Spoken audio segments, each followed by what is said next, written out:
దేశంలోనే ప్రప్రథమంగా బాలల సంక్షేమానికి గౌరవనీయ ముఖ్యమంత్రి శ్రీ రేవంత్ రెడ్డి గారు దార్శనికతతో బాల్యాన్ని కాపాడ్డానికి అంకురార్పణ చేసిన కార్యక్రమం బాల భరోసా.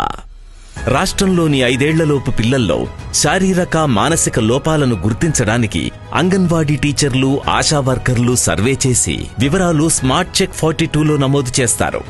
NSTS యాప్ ద్వారా మన పిల్లలలో 5 సంవత్సరాలలోపు పిల్లలకందరికీ 42 ప్రశ్నల ద్వారా పిల్లలు మానసికంగా, శారీరకంగా ఉన్న లోపాలను వెలికి తీయడం జరుగుతుంది.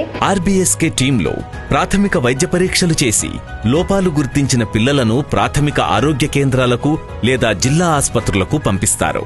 ప్రత్యేక వైద్య సేవలు అవసరమైన పిల్లలకు ఉచితంగా శస్త్రచికిత్సలు, థెరపీలు, కౌన్సెలింగ్, పునరావాస సేవలు అందిస్తారు.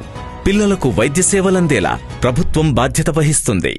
గౌరవనీయ ముఖ్యమంత్రి శ్రీ రేవంత్ రెడ్డి గారి దిశానిర్దేశంతో రైజింగ్ తెలంగాణ విజన్ 2047 లక్ష్యం వైకల్యరహిత తెలంగాణ సాధించడానికి రూపొందించిన కార్యక్రమం బాల భరోసా.